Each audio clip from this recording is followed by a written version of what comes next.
Okay, well, without further ado, it is a huge schus to welcome Rabbi Glatstein to the podcast. And I know that the normal mahalach is to allow the guests sometimes to say who they are, but I don't think the Rav needs any introduction.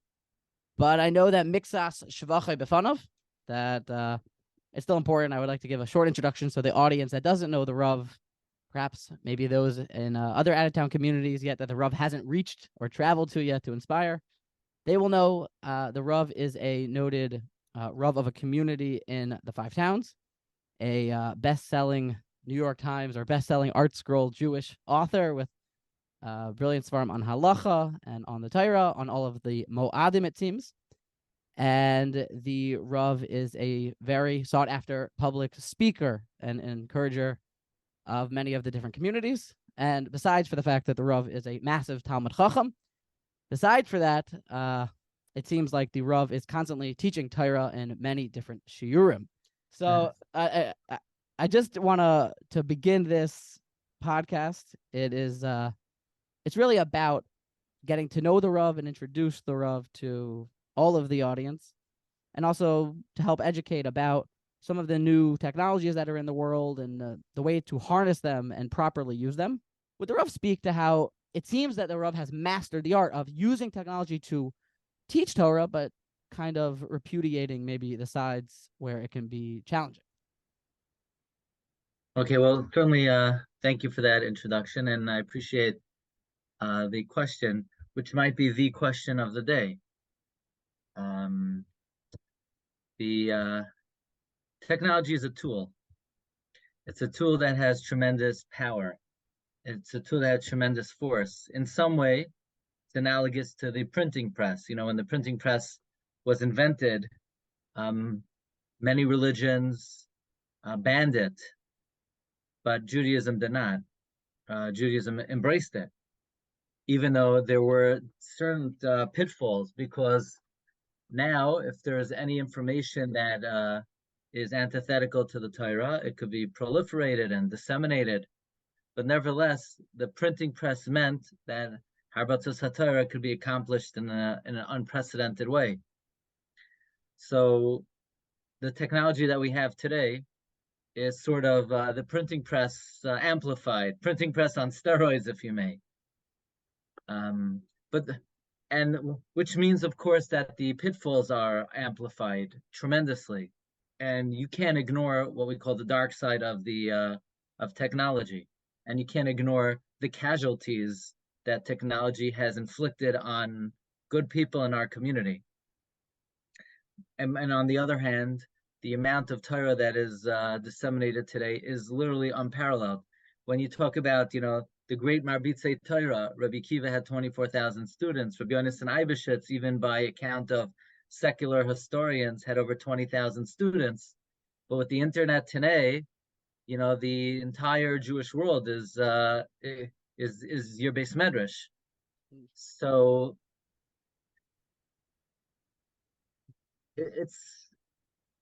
but on the other hand, again, the dangers are luring and alluring. And, the same way that the Chachamim came and they put gezeros that of yichud, because what we call ein apatrapas arayos, certain temptations, as well-meaning and as righteous as somebody may be, but you can never underestimate the power of the Yetzer Hara. So can you imagine if in the time of Chazal one was not allowed to be in seclusion with somebody of the other gender because of what may occur, then could somebody really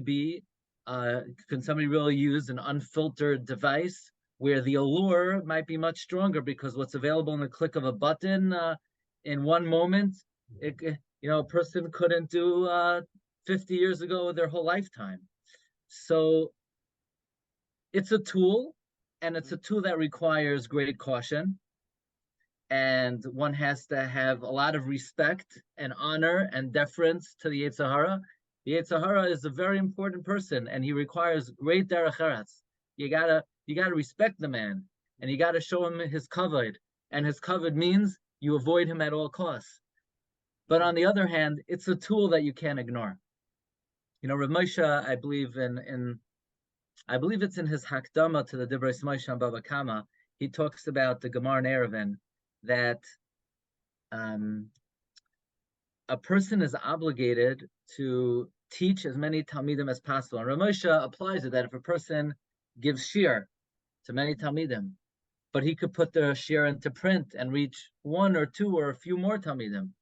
So one is required, Galia Masechta, to spread the Torah as much as possible. And even if a person is already a Maggid Shiur, but if you could spread the word through the written word, then you're required to. And if you could spread the word through the various venues that we have today, which again, many of them are not, there are no advertisements. A person could have a filter device and yet make use of them. Then it's almost, it's criminal not to take advantage of that. How could you not take advantage of that?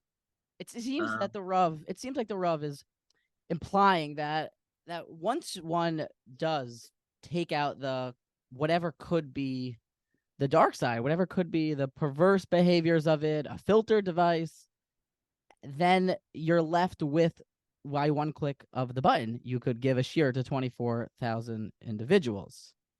Yeah, and look, for the most part, if you look at the roster of many of the Torah venues that are available online, they're filled with Gedolei Rabbanim and Gedolei Yisrael. I mean, right. But I'm not here to start listing names of great Torah personalities today, but the majority of them have a presence in some form. Their shiurim are being disseminated. So it's really a great bracha, and I would just say today it's what we call the stakes are higher. Back in the day, with a book you could influence for bad, you can influence for good. The stakes were higher than when you're just sitting alone in your closet and learning or not. And today the stakes are much higher. A person has to be much more careful, because anything they say, if they criticize or speak negatively about some area, a Torah institution, or a particular person, it could cause a lot of harm very quickly. On the other hand, the availability to reach Jews all over the world is really unparalleled, and that aspect of it is being embraced by it seems like the majority of Gedolei Rabbanim. Personally, I am a consumer of the Rav's Torah in all the different platforms the Rav uses, or others enable the Rav to spread the Torah. And is a person have to really ask himself, is there a difference in the choosing of the mahalach to spreading the Torah? What I mean to ask is, meaning it is clear that the Rav, as available, the Torah is available on certain platforms. So are we to say that now we have it, is there certain platforms, the Jewish people seem to embrace certain ways of consumption on the internet, and certain places we're less excited about? Would the Rav say that there's this palginon, there's this separating of the right way to do it on different platforms? Look, it's a very delicate question. When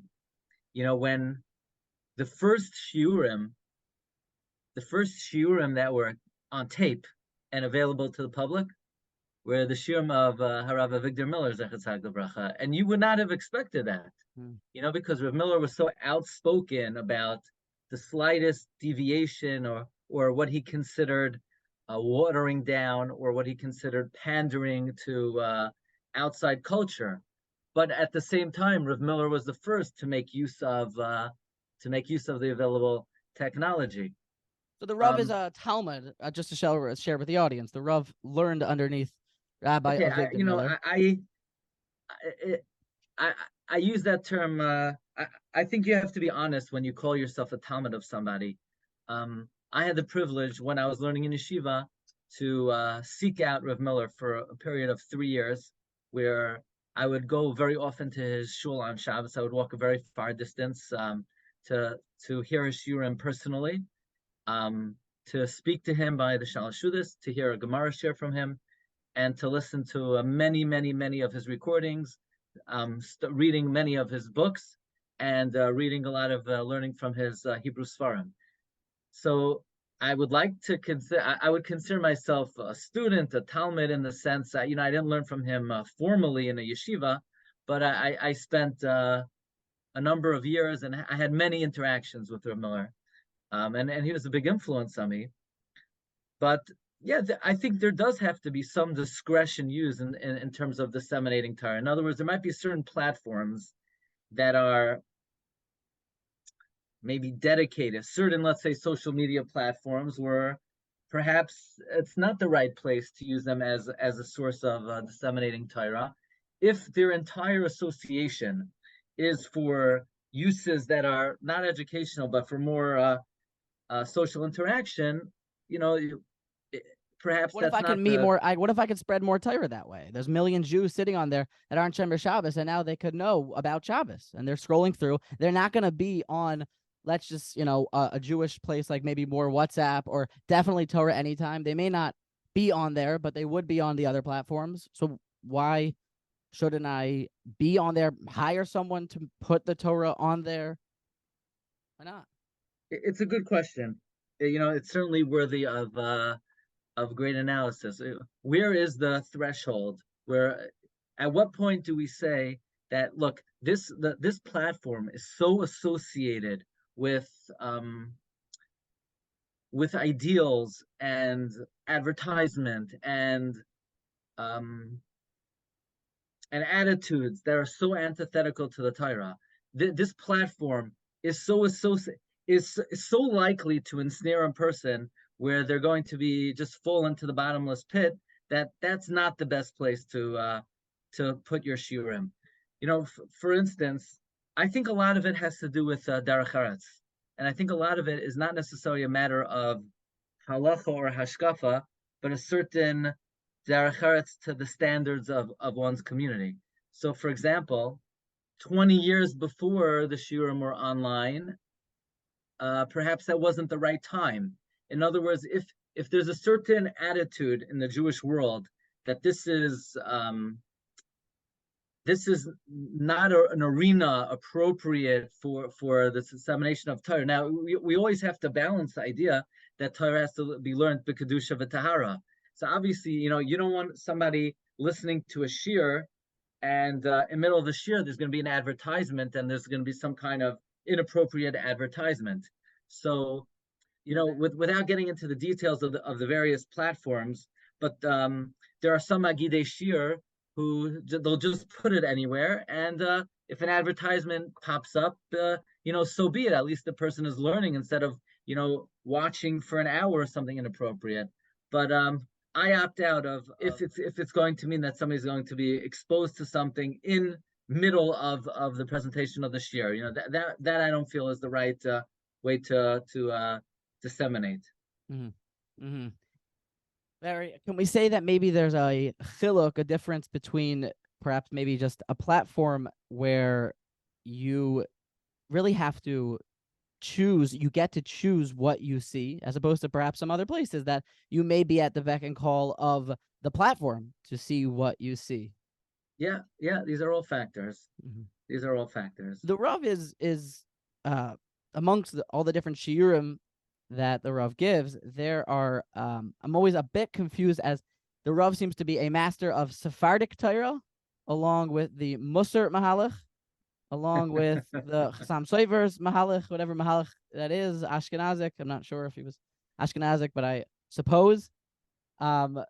Is there a specific reason, or the Rav feels connected to those great pasts, or perhaps the Rav can speak to that? Chazal compare the Torah. The Torah is a relationship. The Torah, and maybe we'll talk about this more. I know you wanted to talk about some of the more recent technological advancements. To learn a lot more about the Rav's schedule and learning is a lot more fun and entertaining. Yeah. Okay. Yeah. So sure. So Torah is a relationship. A person has to learn with cheshek. There's a famous hashkafa that's brought in the Hakdama of the Aglei Tal, where he talks about that if somebody were to make a neder that they would not get hana from an item of a mitzvah, let's say somebody would take a vow, they wouldn't get any hana from a shofar, you're allowed to blow the shofar. If somebody took a vow that they're not going to get benefit from a pair of tefillin, you're allowed to wear tefillin in the morning, because there's an idea, mitzvahs lab lahenois nitnu. Mitzvahs were not given for your personal pleasure. They're a responsibility that you have to execute. The fact that you're forbidden to get benefit from an item of a mitzvah does not preclude you from using that item to perform a mitzvah. But if somebody says they're not going to get a pleasure from a Torah sefer, from a sefer, they're not allowed to learn from the sefer. And the reason is Eglei Tal brings an idea that as opposed to all mitzvahs, where the mitzvahs just execute the mitzvah of learning is to enjoy it.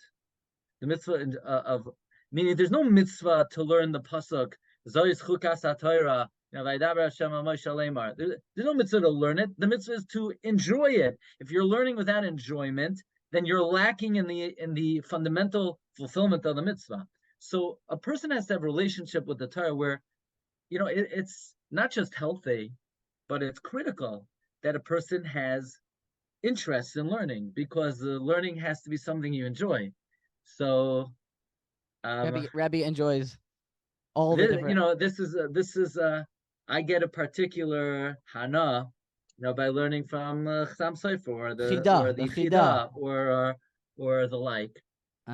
It happens to be there may be more specific reasons of those particular chachamim, but that's a general approach. Yeah, it is new to me, this idea, because I'm personally someone who's only 26, and 70% of my life I did not enjoy at all the slightest bit of Torah study. The 3,000-year-old Aramaic text didn't exactly go down my 2023 esophagus, to say it in an interesting way. But so then I don't know if a person, if I didn't enjoy the learning. So, I mean, I guess according to this Iglei Tal, I would also imagine that would it not be a mitzvah of Torah study if one doesn't enjoy it? So what to say about that? The way he says it is that there is something missing in one's study if they don't enjoy it. Now, one doesn't have to have exotic hobbies in Torah for the Torah to be enjoyable to them. Rav Miller would say that if a student doesn't find the learning enjoyable, usually it's the fault of the teacher, where the teacher is not presenting it in a way where the student clearly understands it. But even what we call an old Aramaic text, if a person would put less focus on what the Reb Baruch Ber and the Reb Shimon Shkop, they're of course critical and they're of course very important.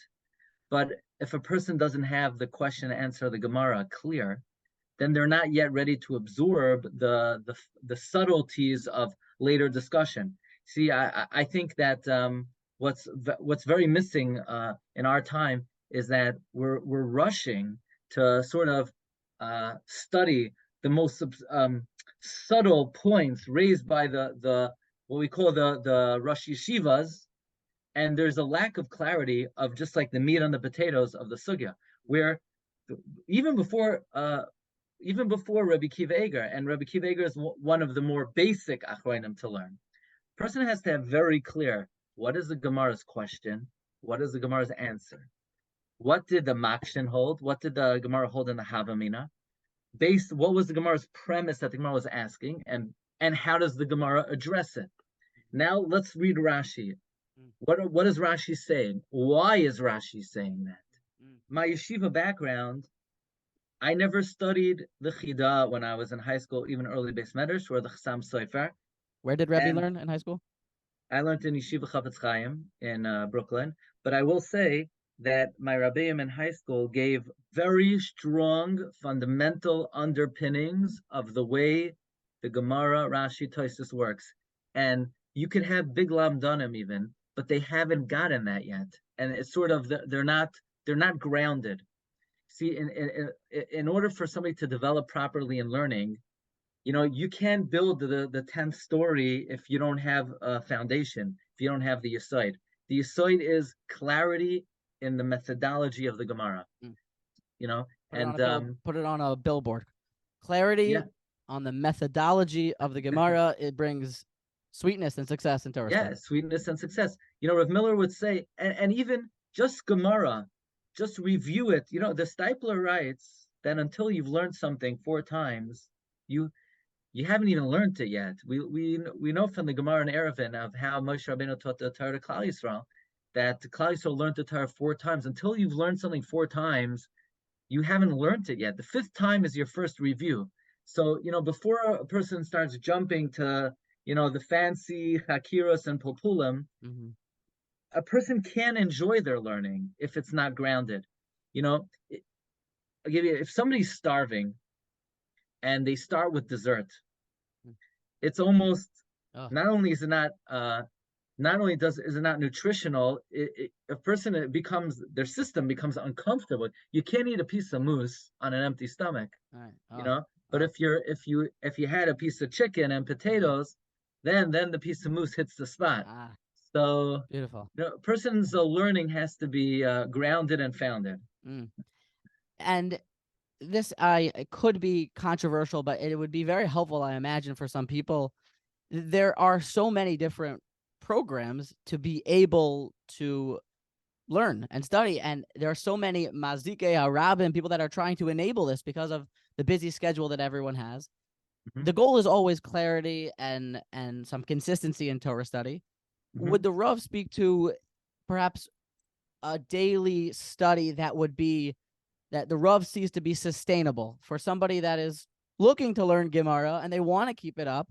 Should they be doing what works for them? Should they be trying to push themselves to do a daf a day? Should they be more excited about less, maybe a daf a week, perhaps a little bit per day? Is it just according to Ish Lafi Madregaso? Would the Rav have something to advise us on that? Yeah, but like I said, Ein Adam Lo Yamin Ela Ma Sheli B'Chafetz. And even though the Daf Yomi is a speed that's almost incomprehensible, how somebody could really absorb that amount of material in so short a time. But nevertheless, it does seem to work for many people. Many people get feel a very deep connection to Torah because of the daily mechayev of having to learn a daf a day. And for many people, it works for them. But, people who are yeshiva educated and were used to learning in yeshiva in a more thorough way, for those people, they don't necessarily find the Daf Yomi the most meaningful connection to learning. And it should come as no surprise, because if you're learning Daf Yomi, are you ready to take a test on that daf? Even 10 minutes later, do you know the daf? Could you teach it to somebody else? Do you know the Gemara's question? You know the Gemara's answer? If you don't know the Gemara's question, you don't know the Gemara's answer. It didn't really go through your system. Maybe you saw the top of the page, you saw what blot they're learning, you saw the name of the Masechta, maybe even caught the name of the Perek, maybe you heard the word Godasik, Godachis, but I don't know if you could really identify how the Gemara is using it in the question and how the Gemara is using it in the answer. I happen to like Daf HaShavua. Daf HaShavua, we do a blot a week. Why specifically Daf HaShavua?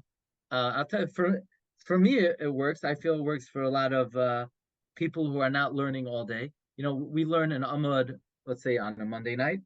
We learn Amud Beis on Tuesday night. On Shabbos, we review the blot.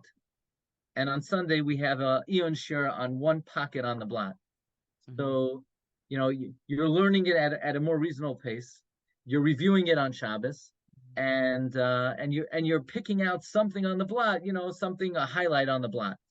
And throughout the week, we have many members of the show who review it many times. That was a program I actually enjoyed doing over.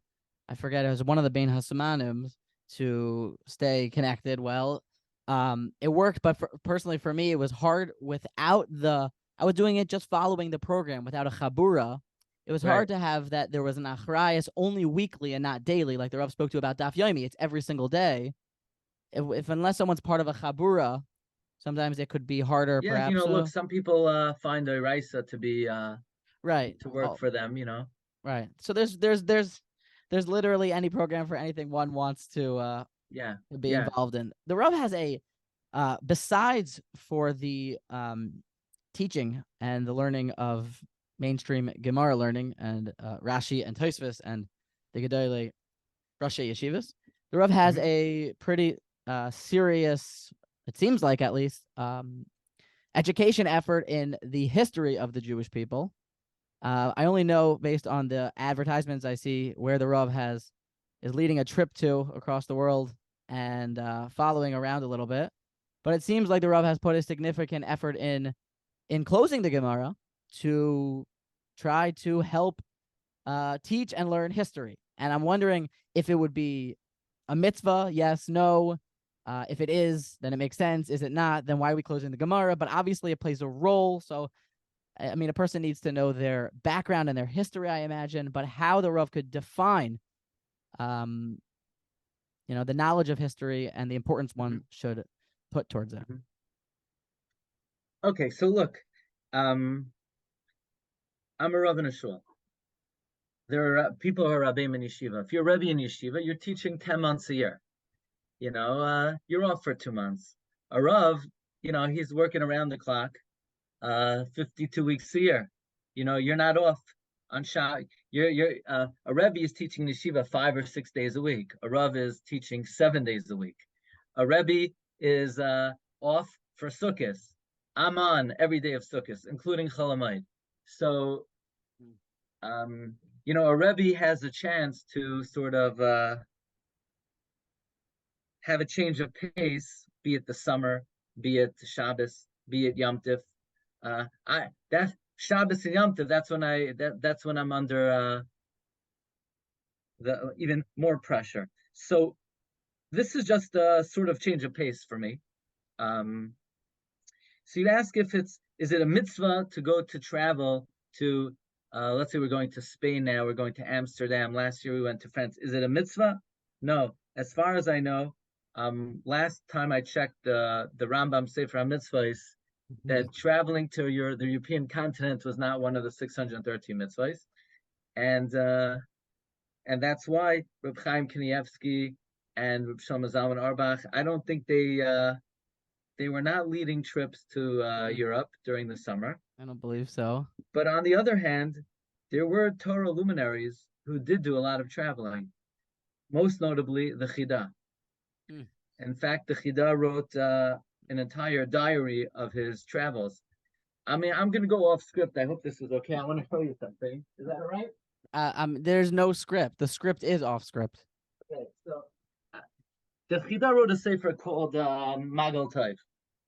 Magal Tov is a diary of his travels. Now, the Chida traveled to collect money for the yeshivas in Eretz Yisrael. But if you read his diary, 99% of it is not him collecting money for the yeshivas in Eretz Yisrael. He's visiting the Tower of London. He's visiting The Hague. He's visiting St. Marco's Square. He's visiting the Tower of Pisa, right? So the Chida, I don't want to say he visited the Tower of Pisa, but he visited the city of Pisa. He visited many communities, many sites, and clearly the Chida was a very colorful personality, and the Chida had an interest in seeing these places.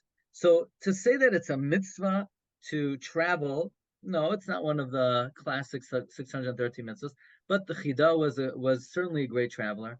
You have Gedolim like the Kaftar V'Ferach Rav Ashturi HaParchi, who was a traveler for the sake of mapping out the boundaries of Eretz Yisrael for his Sefer Kaftar V'Ferach. You had a great Jewish traveler, Rabbi Yosef Schwartz, who traveled the length and breadth of Eretz Yisrael for the purpose of studying Zmanim and Netzach Hama. You had a traveler, Rabbi Binyamin of Todila. So you will say it's not the traditional path that you're going to tell, that if you want to be a good Jew, you must go on Rabbi Glatstein's trips. As much as I would like to say, but the audience should. Obviously, everyone listening to your program should come on my trip. Yes, 100%. Right? And I'll give you the number, and if they buy now, then yeah. But it's not obligatory Mm. to travel, but you see that there were great people who dedicated their entire life to learning of Torah, and of course would not just engage in any kind of frivolity. Nevertheless, did spend a lot of time traveling. So I'll tell you what it means to me. You know, the majority of my time I'm preparing shiurim on a vast array of subjects from the entire gamut of Sifrei Yisrael, Mm. from Ashkenazic Gedolim, Sephardic Gedolim, Mishnah, from all over. Gemara, Halacha. Yes. Yeah, and you learn the Mishnah Berurah. So Mishnah Berurah quotes many Achronim, and you think you're familiar with them, but I'll give you just a quick example.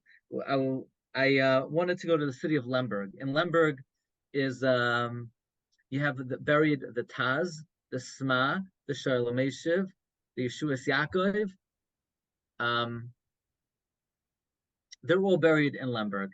And I wanted to go there. I had a connection to the Shalom Eshiv, and I wanted to be at their kever. Why? People say, why? Why are you going to the kever? Is it you want to daven there? Do you feel that you need to daven there?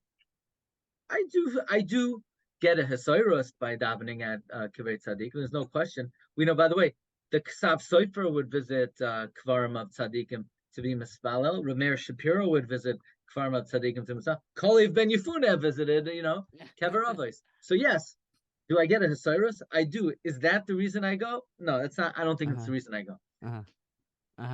I'm spending my life, teaching the Torah of these Gedolim. So the Torah is not just information. The Torah is not just facts. Okay. The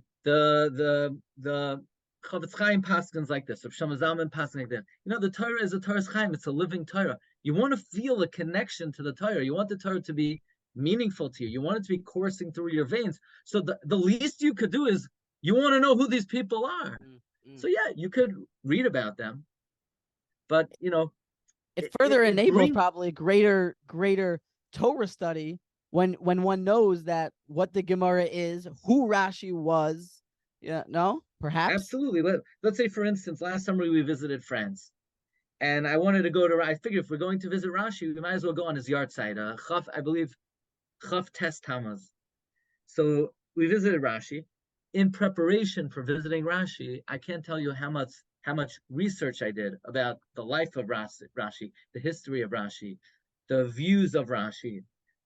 There was a lashon in the Shita Mekubetzes who says Rashi, Rav Shlomo Yitzchaki, is Avihen v'Rabban Shel Yisrael. He's the father and the Rebbe of Klal Yisrael. You see those words, but then when you learn, isn't that the acronym of Rashi, Rabban Shel Yisrael, is what they say? Rabban Shel Yisrael. But when I saw that phrase, Avihen, the father, because actually most Ashkenazic Jews are direct descendants from Rashi. 8 out of 10 Ashkenazim are directed from Rashi. Really? Because back in the 11th century, there were only 10,000 Ashkenazic Jews. Rashi has a bunch of daughters. Wow. And this is big news. Yeah, most Jews come from Rashi. So studying about Rashi, learning about Rashi. Now when I learn Rashi, it's different. Rashi was an actual person. Rashi's not just someone who his words appear on the side of the page. Rashi was a living individual. Rashi was an actual personality. Mm-hmm. Has the Rav heard of... Back to the... I'm sorry. Yeah, back. What were we getting back? I was talking about the Ukraine. So I went to make a long story short. So I'm at the kever of the Taz, the Sma. There's a monument. There used to be an actual cemetery, but it was basically utilized. The area was utilized, and there's a monument with the names, the Taz, the Sma, the Shalom Eshiv, the Yeshuas Yaakov, and then there was somebody there, Mordechai Tzvi Atinga. So at the time, I didn't know who that was. So I come back to America. I'm giving a shiur that Friday. The topic of the shiur was, the Gemara says that the Beis Mikdash was destroyed because they didn't make Berachas HaTorah. So I see there's an amazing question of the Magen Gibayim. The Magen Gibayim asks, what do you mean they didn't make Berachas HaTorah? Okay, big deal. If you don't say Berachas HaTorah, b'diavad, post facto, you could utilize Avarabba. So big deal they didn't make Berachas HaTorah. But Avarabba... The general approach would be the Ran there, correct? That there was some sort of lacking of the chashivas of it, perhaps. But Correct. right, But again, the question is technically they did make Birchas HaTorah, because even if they skipped Birchas HaTorah proper, they were saying I have a Rabbah. And then I'm saying, who's the Magen Gebarim? I don't even know who the Magen Gebarim is. So I look it up. Yeah, Mordechai Tzvi Tinga. So wow, I was literally just stood at his kever, and the next couple of days he's like, "Come here. You visited me. Let me pay you back." it's You know? real. It's real. Yeah. And I Real. have many stories like that, really good ones. Wow, wow, wow. I once heard opinion from Rav Pam that a person should make a Jewish history Seder once a week. Has there ever heard that opinion? If a person is learning properly means they're not just learning. Okay, I'm going to learn now a lamda shasugya. You know, Lumdus is very important. A person because Lumdus teaches you, trains you not just how to learn Gemara, but how to learn and how to observe and have a perspective on everything. If someone who's not a Lamdan, you can have people are very intelligent, very bright. They can have very sophisticated jobs. They cannot analyze a world event or a situation unless they have what we called earlier mastered the approach of the Gemara. So Lomdus is very important. But Shas is not just Lomdus. Shas is halacha. Shas is agadata.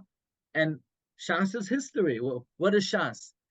Not to know the difference between Rav and Rava. I mean, Rav was the first Amoira.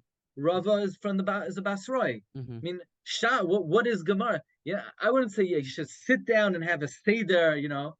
It's a wonderful thing. Sometimes I'll take out because I'm interested in something. But if somebody has a more broad approach to learning, it's almost organic. Mm-hmm. I would give it just a shout out to a friend, but also someone who's a master of history. The way I picked up on my history was I listened to when I'm driving in the car. I listened to Rabbi Yehuda Geberer, Jewish history podcast, and you can pretty much just listen in your free time and pick up. Oh wow, I didn't know that. He saw him, met him, learned underneath him, and that's how Yeah, the book that I'm learning right now. yeah. Perhaps something I'm dying to ask the Rav. I hope it's not too far or perhaps an invasion of privacy, but the amount of shiurim the Rav gives makes me really badly want to know how to properly manage one's time and and I also know based on the Rav's holy shamish and chashuva attendant Rabbi Dr. Gedalia Schwartz of Norfolk, Virginia, that the Rav puts a significant effort in the preparation to the shiur. He has testified that he has heard the Rav speaking out loud to himself, preparing the shiur over and over. So then I think, well, when does the Rav ever eat? Or let's say for my own case, I want to go on vacation or do something. I want to play basketball during the day. By the way, if you want to go on vacation, we're going on a really nice trip soon. And if they buy now. So practically though, the time management thing is something that we have nothing more precious than our time. And how does the Rav properly do that?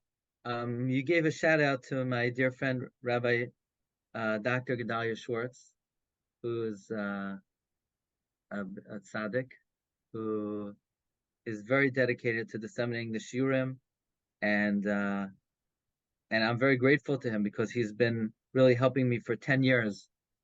And Magalgal and Zechus Yidei Zakai. So I want to give Rav Gedalia tremendous yashikayach for all the help he's offered to me, and I have a number of chaverim that help me out. Rabbi Aaron Subar, who helps out with emails and then disseminating the links through the email. Also, Ish Tzaddik, and I have a friend, Rabbi Moshe Morgenstern, who helps out with the website. And what I said about one, Zechariah, goes for all of them. I have a friend, Rabbi Chaim Zeman, who also helps out with some of the platforms. These are all the mamish tzaddikim. But time is our most precious commodity. What happens if one doesn't have four holy henchmen to help them? But honestly, the Oila al Kulana, I really do have to thank my wife, who really shoulders tremendous responsibility, so I could dedicate myself to the Shiurim. Let's say yesterday, I have a Mishnah Berurah Shiur at 9 o'clock. So my son's bus to Camp Aguda, it was leaving 8:45 from the Kol State parking lot, like 8 minutes from here.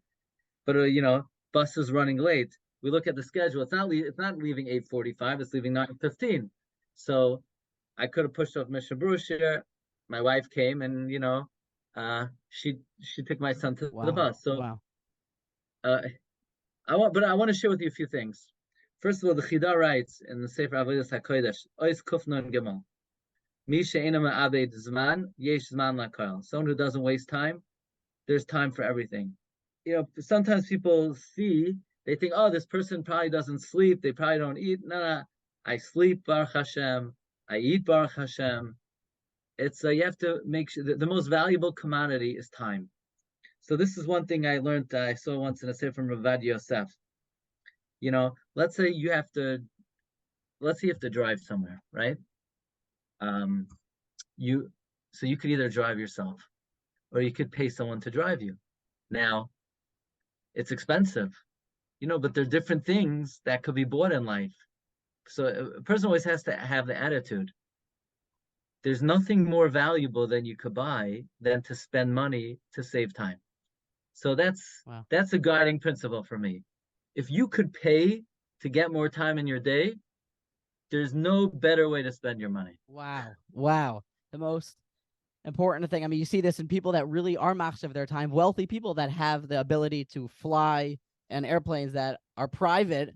The first thing they do, it seems like, is they value their time, and they enable that rather quickly. Perhaps they understand that. So a person should spend their money, step one, on buying time. This is one thing I once saw from Rabbi Vadia, yeah. How about this? This is also something that I know is on my mind. Perhaps it's on some other people's minds. The balance between one's own personal learning and the education of. It seems like one needs to be educated to educate, and the Rav gives a lot of lelamed, a lot of shiurim. Where would the Rav say that the balance is in one's own personal learning versus just teaching? Does the Rav learn by oneself, learn b'chavrusa, or it seems like a lot of shiurim? I guess we can just wrap up by the intrusive questions before we move on to the next topic, just with this, before I ask about what the Rav ate for dinner. Yeah. So Rav Miller used to say that this was the greatest dilemma he had in his life. How much time to spend on one's own personal growth, and how much time one should spend on giving to others. So Rav Moshe famously would say, Meiser. There's an idea of Meiser, which, by the way, Chassam Sofer vehemently disagreed with. I want you to know. Yeah. Chassam Sofer vehemently disagreed with Rav Moshe's approach. And Rav Moshe vehemently disagrees with Chassam Sofer. There's a Chassam Sofer that says on Rashi, V'ahavta l'recha kamoicha, zeh klal gadol b'Torah. So Chassam Sofer, we need zeh klal gadol b'Torah, as opposed to what? Zeh klal gadol b'telephone book? Obviously, we're talking about the Torah. Amar Rabbi Kiva, V'ahavta l'recha kamoicha, zeh klal gadol. What's b'Torah? No kidding, b'Torah. So Chassam Sofer says, no, as opposed to in the physical world, you shouldn't love your friend like yourself. You have to love yourself more. Everybody knows that chayecha koidem, right? If you're going through the desert and you only with your friend, and there's only one cup of water, and it's either you drink it or he drinks it, you got to drink the water. You come first. It says Chassam Sofer, that's in the physical world, but in the Torah world, you got to give it up to your friend. What? You forego your personal growth to give it over to your friend. He is chaluk. He argues and says you should give more than your 10% of your time. That's what the Chassam Sofer's opinion is? Yeah, absolutely. Not only more, all. The Chassam Sofer seems to say, and I could send you, there's a lot of writing on the Chassam Sofer about this subject. The Chassam Sofer says, halacha l'maisa, if you're learning a masechta you never learned, and somebody comes to you to learn with you, Chassam Sofer says, you got to put your friend first. Teach him the masechta he never learned at your own expense. And the Chassam Sofer writes, because ultimately, if you do that, Hashem will be mashlim and he'll give you siyata d'shmaya that you'll grow personally as well. This is by the way, hashkafa throughout the writings of the Chassam Sofer, based on his Rebbe the Hafla, that if the Rebbe is like a malach, that he's an oimed, he's not interested in his own growth, then learn from him. That the Rebbe has to, so to speak, put aside his own growth in order to teach the Talmidim. And Rav Moshe argues, Rav Moshe says it's not correct. Rav Moshe says, halacha l'maisa, if there's a masechta, if you're learning a masechta you never learned, and somebody wants you to teach them a masechta that they don't know, Rav Moshe says you're mechuyev first to learn for yourself. You're not allowed to teach it to him. Rav Moshe says the ikar olam haba is knowing the Torah. If you don't know the Torah, then you're going to be lacking. So Rav Moshe says he's bothered. If so, then why was Rabbi Preda rewarded for keeping on teaching the Talmud of 400 times? Rav Moshe says that's a kasha on me. In my world, that's a kasha. Bishlam to the Chassam Sofer. It's very good. Yeah, you're obligated. Keep going. Keep on teaching. You got to put your friend first. But according to Moshe, you come first. So Moshe must be that 10% of your time you have to give, and that was in the 10%. Meaning that Gemara forces Rav Moshe to create this idea of Meiser Zman. But the Chassam Sofer does not agree with that. And Rav Moshe's Shita is a chiddush, by the way. Rav Moshe's Shita is more in line with, let's say, I saw Rabbi Victor Miller bring this Shita as well. I once, but at one of the Torahs Avigdor. But why is it a chiddush? Put it this way: the Chovos Halevavos seems to learn that the main spiritual wealth is in Zuchos Harabim. The Chovos Halevavos writes that even if a person dedicated their whole life to their own growth, how much could they grow already? It's a much smarter spiritual investment to diversify to as many people as possible, because the conglomerate merit will be much greater. So that seems much more in line with the Chassam Sofer than Rav Moshe. Furthermore, it's a very vast topic. It's a very vast topic. But here's what I think. I feel that if a person is not focused on their own growth, they will not be able to give over to others. Then they become very stagnant. They plateau, and what do you then you resort to saying stories that never happened, fluff. So in order for a person to be vibrant in the Torah that they teach, they have to be constantly growing. So this is what works for me.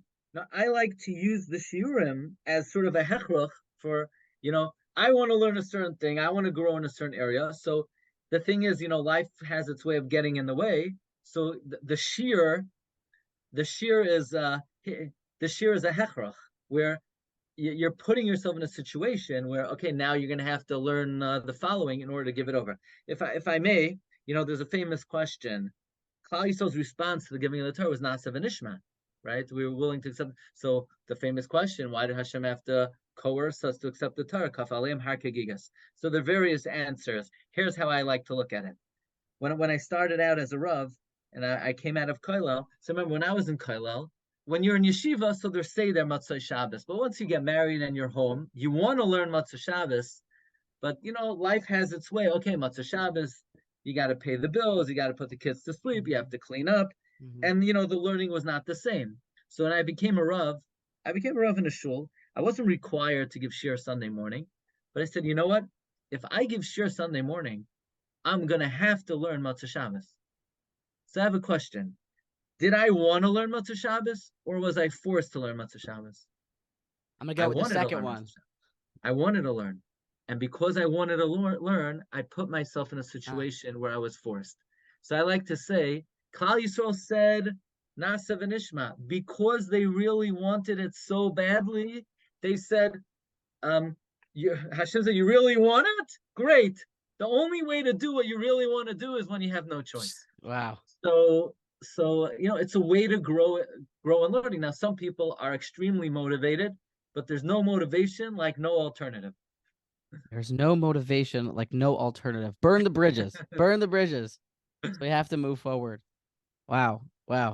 I remember I got that similar advice when I was thinking about giving my first share, where my first thought was that I'm a good for nothing, and why should I pretend to educate. I still need to keep learning. And the advice that, thank God, one person gave to me was, well, if you have to say something in front of people, you're gonna, like the Rav just said, you're just gonna find the time, and you're gonna really force yourself to learn. Actually became a minhag of mine now to, with this advice, even though I don't like public speaking or preparing these things, I go ask when I go home or when I go travel somewhere. I go up to the Rav and say, can I please give a drasha? Even though it's awkward, but I'm from Virginia, so I guess you can be, if you're from out of town, you can get away with being awkward, I guess. But then it kind of forces me to overcome some of these worries and take the Rav's advice like this. Wow, that is a very helpful one, Rabbi. A lot of the, I guess, people are gathering together because I told some individuals that there is going to be some advice given about the product that is taking over the world. And every single, let's say, 5 to 10 years, it seems like there is another product that takes over the world. The internet's, I think, only 30 years old, and then phones are only about maybe 10 or 15 years old. And then there comes a new leap that the Jewish people have to deal with. And now seems like it's artificial intelligence, which is, interestingly enough, not really a new product. Google has been using artificial intelligence for quite some time to find the answers to one's problem. Tesla has been using it for time to self-drive cars.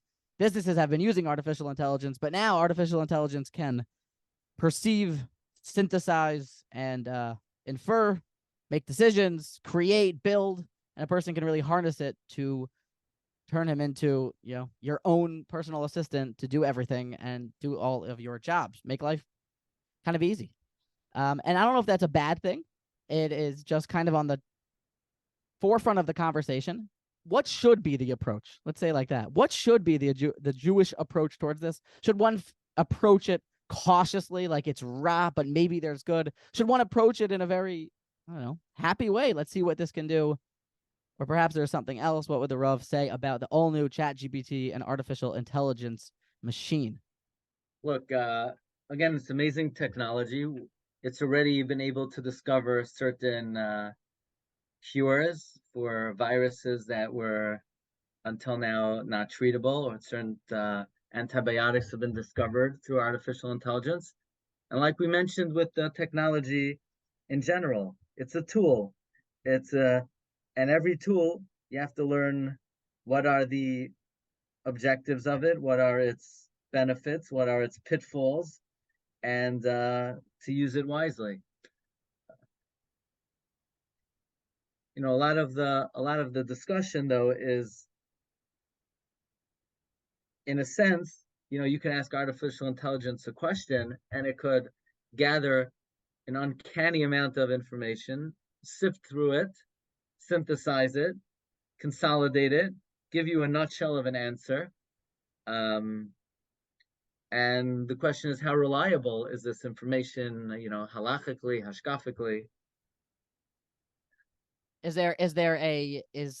I imagine that one could just read through the information that it responds with and check. And, is there a halacha problem with it? I mean, before any hashkafa, which is perhaps more important or less important, whatever it is does it abide by the laws of the Shulchan Aruch?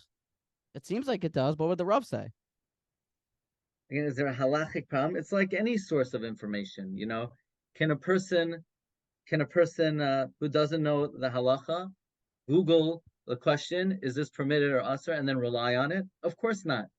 Absolutely not. Not only that, the Gemara in Horaya says that if, let's say, you're at a shiur, and I just hear a shiur on a topic, so I'm going to go ahead and do X, Y, and Z, and you rely on what you heard. That's not acceptable. You can't just rely on something that was said halachically in a shiur. The shiur was given for general educational purposes, but it wasn't given that you didn't ask a question, what should I do? And you were told under these circumstances, you should do X, Y, and Z. You're just sort of extrapolating based on what you heard on a shiur. Moreover, let's say you go over to a Rav and you say, I was just wondering, what's the halach about this case?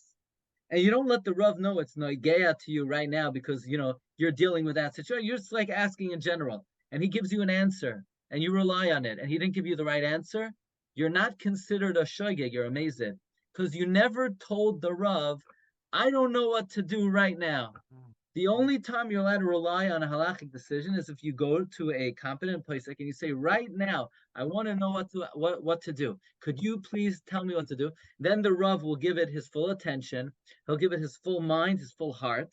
And that's a decision you could rely upon. But you can't just overhear, oh, I overheard, Pliny asking the rabbi a question. And if he told that to him, so it applies to me as well. So all the more so, you could use artificial intelligence to try to gather, please tell me the relevant shuvas on this shaila so that I could be better educated when I ask a paisek. Okay, there's nothing wrong with that. That's like going to what's the difference between that and a guy reading an article about a certain subject. This is just another way of gathering information.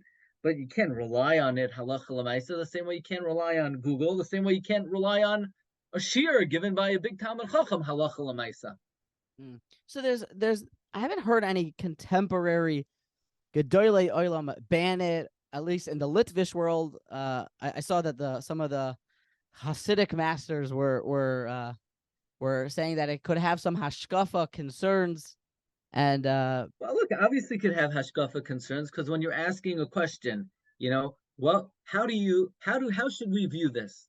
So it's going to give you the opinion of the Orthodox and perhaps the conservative and the Reform and the secular world and the non-Jewish world. So yeah, that could be a problem if somebody does not know how to acclimate and digest different viewpoints and some of them may be antithetical to the Torah. So if you live in a Hasidic community, where it's a more insular community, where they're not exposed to other viewpoints, so of course they're going to ban ChatGPT.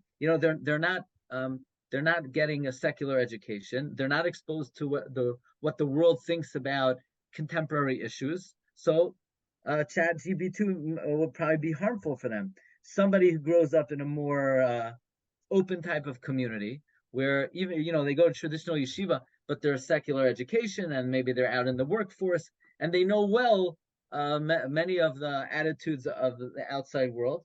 For them to check, okay, how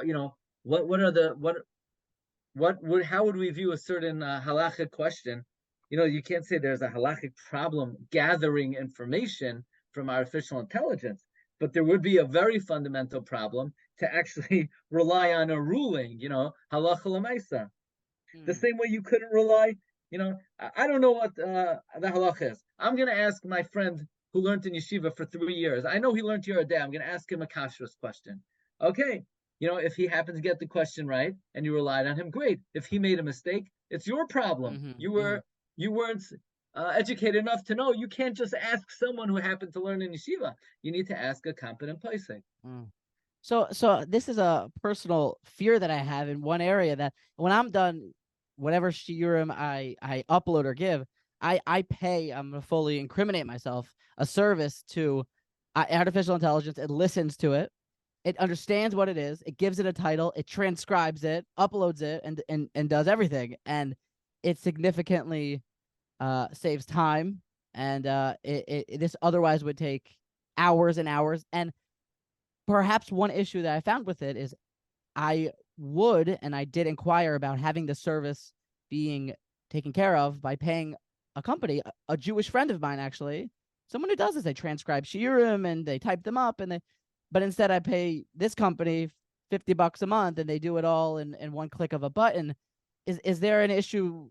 I mean, how in that? Look, some of the human element of let's say you ask somebody who you're interviewing a hashkafic question, and the answer is not always yes or no. The answer is sometimes, there's an idea that some things may be permitted, but ein ruach chachamim noicha himenu, meaning the chachamim are not pleased with. So, if you ask your Rebbe a question, you're going to want to look at his facial expressions and see, okay, am I allowed to do this? Rebbe, I have to do this. I could do it, right? I mean, I have no alternative. So, and if you don't let me do it, so the Rebbe goes, So what does that mean? Does that mean, yeah, you should do it? It's a big mitzvah to do it. So yeah, obviously there are many nuances of expression, and that the human mind, the human ear has to hear the response, see the attitude, and if ChatGPT is going to sort of take out the pause or take out the or take out the slightest movement, you've now you've taken away some of the response. It's not human or just the response. It's a better response. It's a better response. It's a more educated, chachma-filled, intelligent answer. If what? If you ask this question to the ChatGPT or whatever it is, you will get more chachma in the question. No, I thought you were asking about editing. Using the editor to take out, let's say a lull in the action or a response or a certain. I want that out, and what? I want that out, and it can even I'll give you an example. Let's say you ask somebody you interview a question, and before they give an answer, you see their body language, right? Where maybe there's a certain hesitation or a certain or maybe an enthusiasm, and that's taken out because we don't want any pauses in the action. It's a better listen if it's more seamless or more snappy. So maybe you're losing. If let's say you were to interview someone who had a genuine Talmud Chacham, and he gave an answer, and you're taking out some of the reaction before the response, so there might be something missing to the listener who they're. But what about it really, that's not the concern I have as much. The concern is, it just feels wrong that I was paying a Jewish individual who does this full time, and this is his, and there was another individual who I'm friends with who's a fantastic artist, and her business is being shechted because you can do what she's doing by using ChatGPT in the art version or a different company and say, make me a beautiful castle of David HaMelech with a picture of Avram Avinu in front, and do it in the tinge of blue and gold, and that takes 10 seconds. It just doesn't feel right. Or should the artists and these companies understand that they're in Gehaktat Tsaris and get up with the times?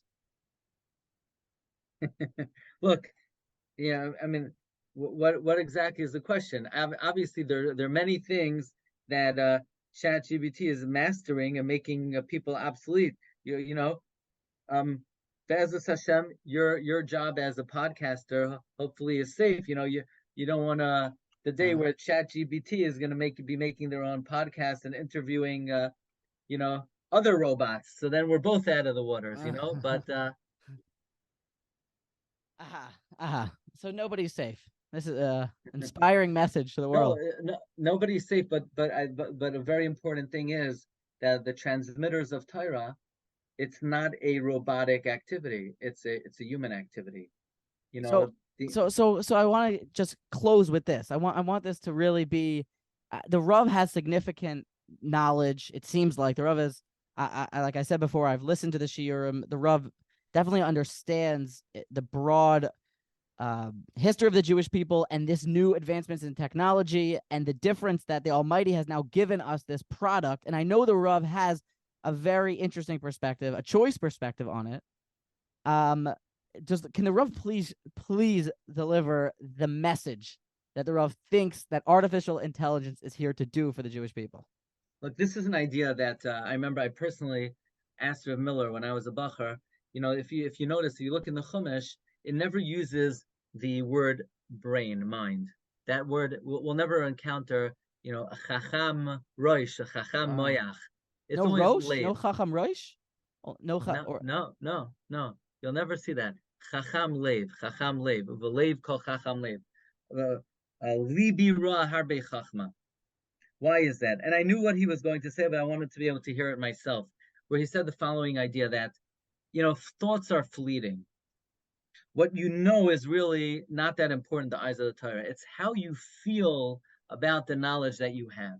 This is what is called, Rabbi Yisrael Salanter would say, the greatest distance in this world is the space between the head and the heart. That's our main objective in this world, to bridge the gap between what we know and how we feel. Look, you ask any Jew, okay, do you believe that Hashem is watching you? Yeah, betach, of course. Okay. Do you believe that there's reward and punishment? Yeah, of course. That's one of the tenets. Do you believe that after, if you're about to do the sin, God will remember that you did it? Yeah. Is he going to punish you? Yeah. Pal, why are you doing it? And Rabbi Yisrael Salanter taught that what we know does not affect how we behave. Our mind, what we think, does not behave our action. It's only what we feel affects our action. This was the main contribution of Rabbi Yisrael Salanter, how to bridge the gap between the mind and the heart. Look, Esav knew a lot of Torah. That's why his head is buried in the cave of the patriarchs, but not the rest of him. He had a good roish, but not the rest of him. It's about feeling what we know. This is what the Gemara refers to as deya. Deya. What's deya? Deya is a visceral feel to your knowledge.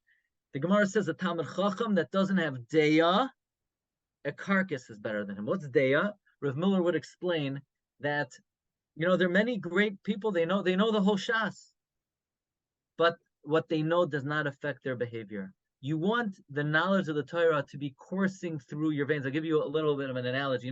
David HaMelech says, Va'ani, not mispalel, Va'ani tefillah. David HaMelech was so connected to tefillah that tefillah was not something he did. Tefillah personified who he was. Our goal in life is that the ideals of the Torah are not just things that we know, but should be coursing through our veins, should be our identity. That's who we are. And it's not enough to be repositories of information like a robot, like ChatGPT, like artificial intelligence. I would humbly assert that perhaps one of the lessons that we could learn from artificial intelligence is Hashem telling us, your knowledge has become artificial. Yeah. I think a lot of us, those who are fortunate enough to know their grandparents, great-grandparents, there's a lot of learning today. Perhaps there's more learning today than in earlier generations. But our grandparents, our great-grandparents, their emunah was emunah chushes. They didn't just believe in Hashem. They felt Hashem's presence. They didn't just believe in the coming of Mashiach.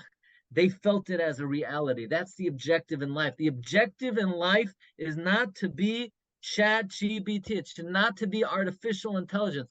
To figure out ways how we could get what we learn in our mind to something that affects our hanhaga, who we are, our identity. We don't just want to daven. We want to be personified by tefillah. If somebody wakes us up in the middle of the night, we don't just learn Torah. We are identified, personified by the Torah.